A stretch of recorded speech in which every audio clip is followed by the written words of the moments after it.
Hi guys, welcome to our channel bunk breakers. First of all అందరికీ good morning. అందరూ ఎంతో wait చేసి Sunday అయితే వచ్చేసింది. ఏదో మర్చిపోయా, అవును ఈరోజు ఫ్రెండ్షిప్ డే కదా. సరే అందరికీ హ్యాపీ ఫ్రెండ్షిప్ డే.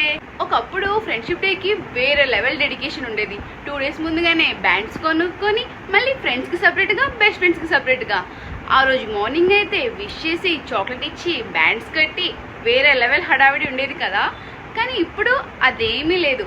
బాయ్స్ అయితే ఫ్రెండ్స్తో సిట్టింగ్ వేస్తారు, గర్ల్స్ అయితే ఏదైనా ప్లేస్కి వెళ్ళి హ్యాపీ ఫ్రెండ్షిప్ డే అని స్టేటస్ పెట్టేస్తారు. అంతే కదా, మరి ఏజ్ చేంజ్ అయింది కదా, సో సిస్టమ్స్ కూడా మారిపోతూ ఉంటాయి. ఇప్పుడు కూడా బ్యాండ్స్ కొట్టుకొని ఫ్రెండ్షిప్ డే ఎవరు సెలబ్రేట్ అయితే చేసుకోరు, బాగోదు అనుకోవాలి ఇప్పుడు.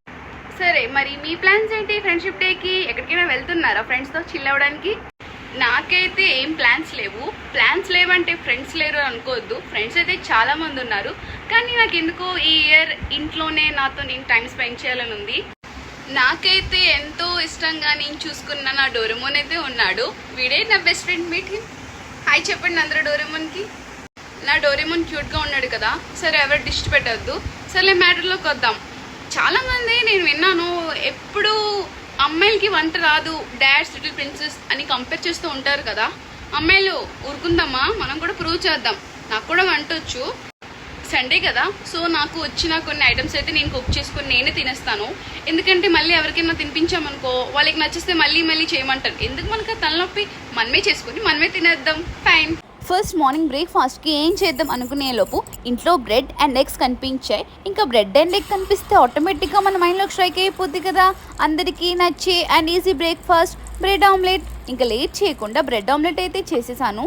ఎందుకంటే ఇది ఈజీ కాబట్టి అండ్ అందరికీ నచ్చేస్తుంది కాబట్టి. మీలో ఎంతమందికి బ్రెడ్ ఆమ్లెట్ ఇష్టం కమెంట్ చేసేయండి. ఇంకా ఎవరైనా మన ఛానల్కి సబ్స్క్రైబ్ చేయలేని వాళ్ళంటే త్వరగా లైక్ కొట్టి సబ్స్క్రైబ్ చేసేయండి. 10 minutesలో బ్రెడ్ ఆమ్లెట్ అయితే రెడీ అయిపోయింది. Finally done with the breakfast bread. ఈవినింగ్కి ఇలా ఎగ్ ఇప్పి అయితే చేశాను. ఫస్ట్ ఒక బౌల్లో వాటర్ బాయిల్ చేసుకొని అందులో ఇప్పి ప్యాకెట్స్ వేసేయండి. తర్వాత కొంచెం ఆయిల్ కూడా వేయండి, ఎందుకంటే నాన్ స్టిక్కీగా ఉండడానికి. ఓవర్ బాయిల్ చేయొద్దు. ఈలోపు ఒక పెద్ద ఆనియన్ అండ్ 3 chilies కట్ చేసుకున్నాను. నెక్స్ట్ ఆయిల్ వేసుకొని 2 eggs పగలగొట్టి బాగా ఫ్రై చేయండి. ఫ్రై చేసి ఇవి సపరేట్గా పక్కన పెట్టండి. నెక్స్ట్ మళ్ళీ ఆయిల్ వేసుకొని మనం కట్ చేసుకున్న చిల్లీస్ అండ్ ఆనియన్స్ వేసేయండి. ఆనియన్స్ ఇలా కట్ చేయండి, ఎందుకంటే ఇప్పికి ఇలా బాగుంటుంది తినడానికి. అండ్ ఇంకా స్పైసీ కావాలంటే చిల్లీస్ యాడ్ చేసుకోవచ్చు. ఇందులో ఉప్పు కారం వేసుకొని బాగా ఫ్రై చేయండి. ఇది కొంచెం time taken process, but trust me, taste అయితే చాలా బాగుంటుంది. ఇలా బాగా ఫ్రై అయ్యాక మనం పక్కన ఉంచుకున్న ఎగ్స్ వేసి బాగా కలిపేయండి. మీలో ఇలా ఎంతమంది ట్రై చేశారు, ఎంతమందికి ఇలా స్పైసీగా ఇప్పి అయితే ఇష్టం కమెంట్ పెట్టేయండి. ఇలా కలిపిస్తున్నాక ఇందులో ఇప్పి వేసేయండి. చూడండి, బాయిల్ చేసినప్పుడు మనం ఆయిల్ వేసాం కదా, సో నాన్ స్టిక్కీగా ఉంది ఇప్పి ఇక్కడ. ఇప్పుడు ఫోక్ యూస్ చేసుకొని ఒక్కొక్క లేయర్ చూసి కలపండి. తర్వాత ఇప్పి మసాలా వేసి బాగా కలిపేయండి. ఇక్కడ మనం ఉప్పు కారం అండ్ ఇప్పి మసాలా తప్ప ఇంకెలాంటి చెత్త మసాలాలు అయితే యూజ్ చేయలేదు, మీరే చూసారు కదా. ఫైనల్లీ స్పైసీ ఇప్పి నూడిల్స్ అయితే రెడీ అయిపోయింది. చూసారా, నాన్ స్టిక్కీ స్పైసీ ఎగ్ ఇప్పి అయితే రెడీ అయిపోయింది. ఇలా మీరు ఒకసారి ట్రై చేయండి.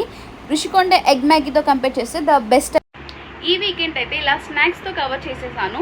నెక్స్ట్ వీకెండ్కి మంచి స్పెషల్ ఐటమ్స్తో అయితే వచ్చేస్తాను. ఈలోపు మీకు ఏం చేయాలో తెలుసు కదా, మన ఛానల్ బంక్ బ్రేకర్స్ త్వరగా లైక్ కొట్టి సబ్స్క్రైబ్ చేసేయండి. బాయ్.